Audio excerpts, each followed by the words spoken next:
listening to B2B Tech Talk with Ingram Micro, the place to learn about new technology and technological advances before they become mainstream. This podcast is sponsored by Ingram Micro's Imagine Next. It's not about the destination. It's about going someplace you never thought possible. Go to imaginenext.ingrammicro.com to find out more. Let's get into it.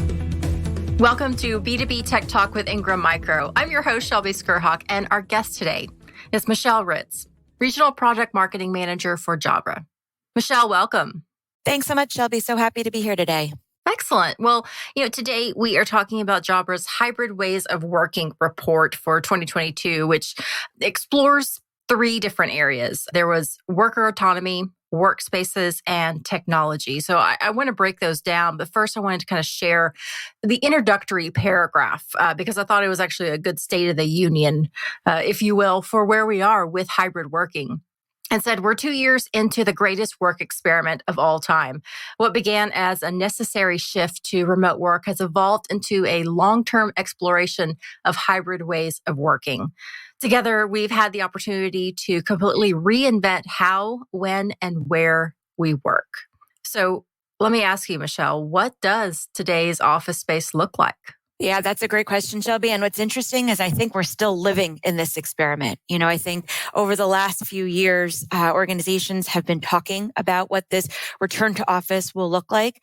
And now over the last few months, we've actually been able to really live it and go back to the office and see what the discussions have been and how to implement those in real time. So when we talk about what does an office space look like or where we're working from, I think anywhere can be an office space is what we've really discovered over the last few years.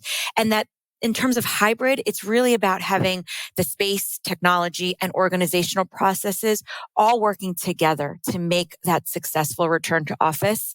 When we look at what organizations and people, knowledge workers are looking for in terms of their office space.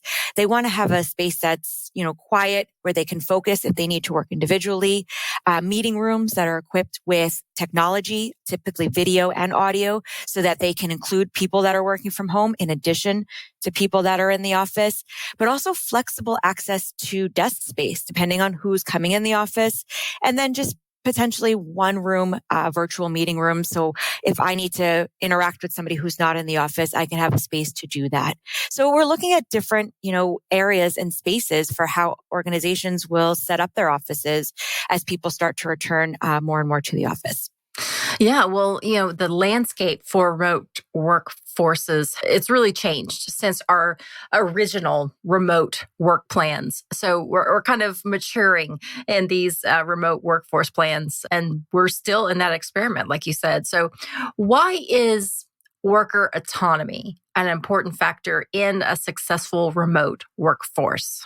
I think we've seen that organizations and employees alike agree that a flexible hybrid working model is important. But in addition to that, it's also, like you said, that word autonomy and the flexibility. Knowledge workers have proven over the last few years that they can be productive working from home. And we know in our stats from our report that people want the autonomy to work where they want to work when it's important to them, to manage their own schedules. 65% of employees say they want to manage their own schedules, and being able to have the autonomy to do what I need to do, either if it's in the office to meet with somebody or if it's something I need to do individually and I do that better from home.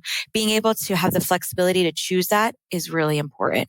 And what we're seeing is that the workforce employees are actually gravitating towards companies that will allow them to have that autonomy.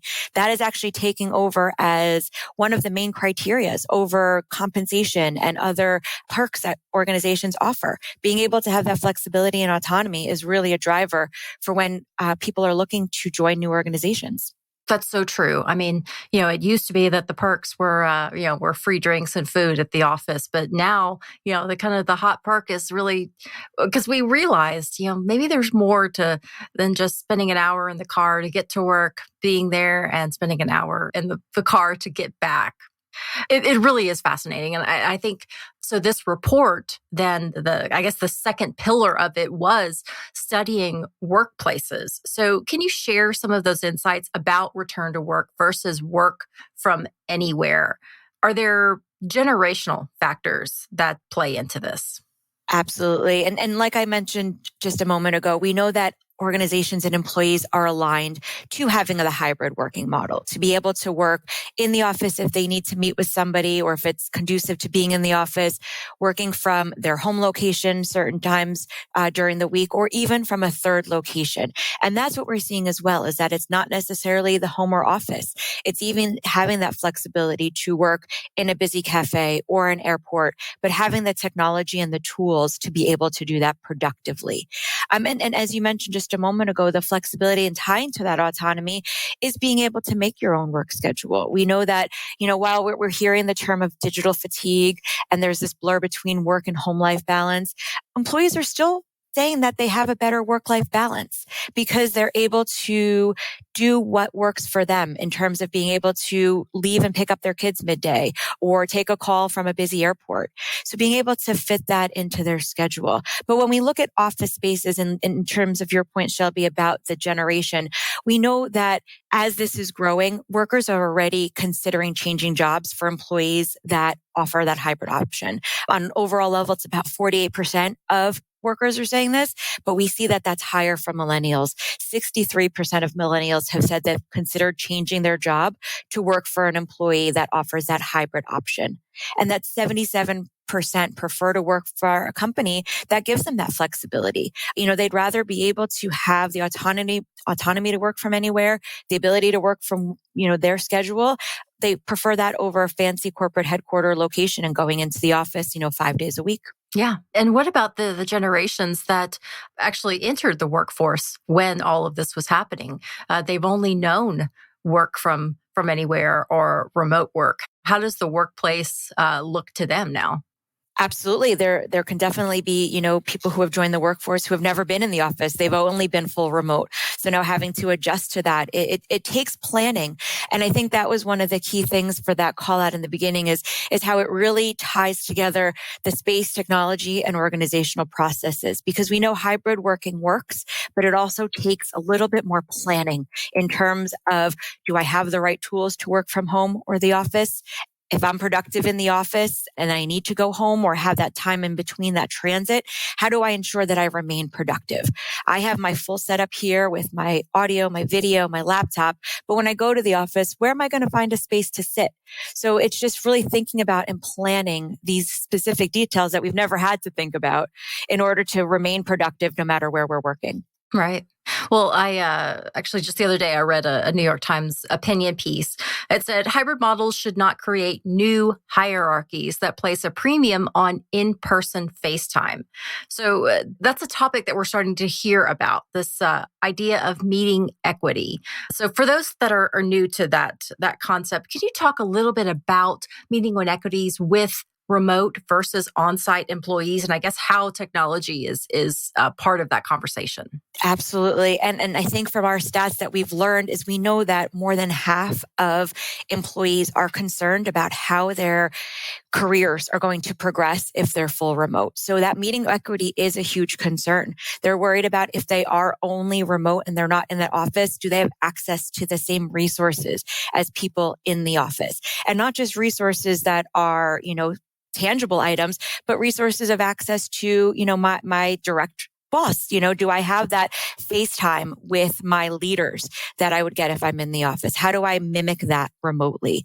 So we definitely talk about, that meeting equity and keeping collaboration human, being able to ensure that if I'm a remote participant, I still have that equitable access to the resources in the room. I feel like I can be heard and hear what's happening. So just thinking through all of the new dynamics that a hybrid working model means. It means you have to consider the people in the room, but also the far end participants, and making sure that everyone feels that they can have that, share equity of being able to have their voice heard and also participate. Right.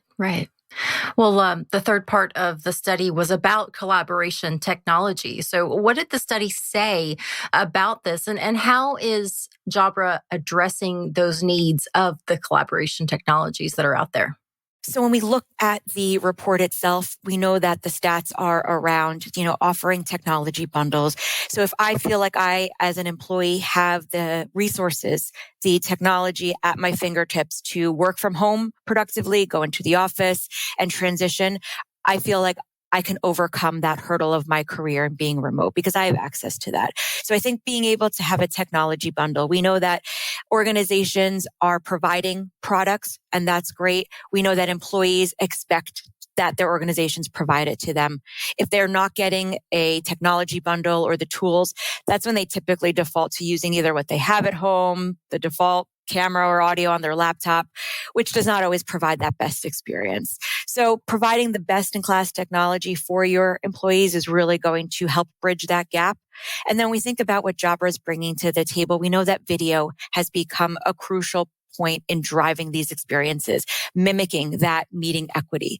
When we think about over the last 2 years, because everybody was pretty much working remotely, we all had meeting equity because we were all a little box on a screen. So how do we replicate that going forward? How do we really make sure that that's, the same equity as we go back and some people are in the office and some people are working remotely?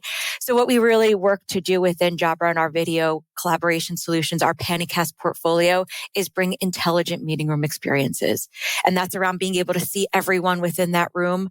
If I'm a foreign participant, we have that virtual director. So if I'm watching a conference room and there's a Panicast 50 there, it'll automatically frame the active speakers. So I get a better view of who's speaking versus that, really far end screen of like 6 people across the table and not knowing who's participating and who's saying what.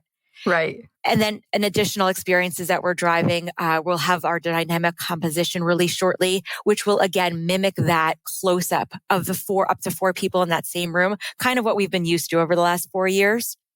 And then taking that a step further, we also offer live whiteboard streaming. So if you think about that as a real world example, I'm a far end participant. There's brainstorming and a whiteboard there. I typically wouldn't be able to see that. Mm-hmm. With our streaming content camera, you can actually see the far end participants can see live what's being added to that whiteboard. So they're able to have access to that resource within that room. Yeah, that's interesting.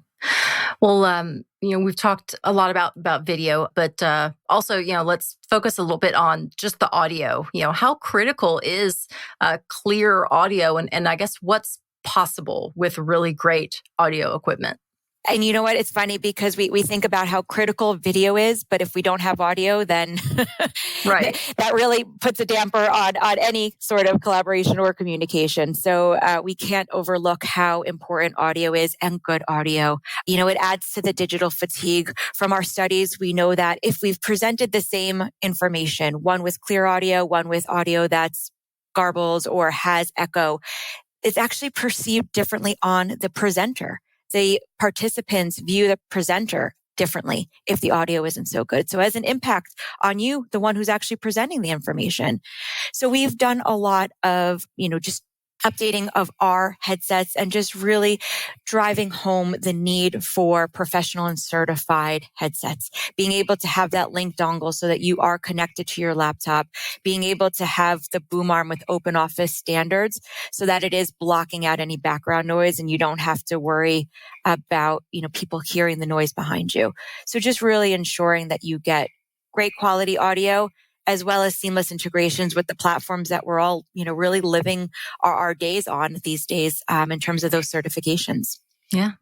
Well, as we start to wrap up our episode, we always ask our guests the same final question. And that's, where do you see technology going in the next year? I know that's broad, but I guess within this space, where is the technology going this year?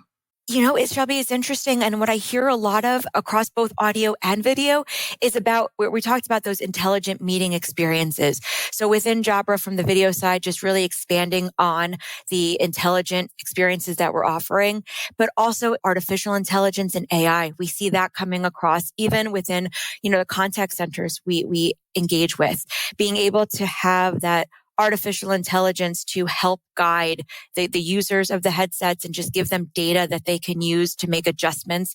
It is really going to drive technology into the future. So we'll be seeing a lot of that across the board in our video experiences as well as audio. Well, for listeners who want to follow up or find out more about what we talked about today, how can they reach out? they can reach out to the Jabra team at Ingram Micro. We actually have an email. It's jabra@ingrammicro.com. Or for any other product references, feel free to check out jabra.com and look through any of the products pages that we have there. Excellent. Well, Michelle, I really appreciate your time and your insight and the conversation today. Thank you so much for joining me. Thank you so much, Shelby, for having me. It's been wonderful. And thank you, listeners, for tuning in and subscribing to B2B Tech Talk with Ingram Micro. If you like this episode or have a question, please join the discussion on Twitter with the hashtag B2B Tech Talk. Until next time, I'm Shelby Skrhak. You've been listening to B2B Tech Talk with Ingram Micro. This episode was sponsored by Ingram Micro's Imagine Next. B2B Tech Talk is a joint production with Sweetfish Media and Ingram Micro. Ingram Micro production handled by Laura Burton and Christine Fan. To not miss an episode, subscribe today on your favorite podcast platform.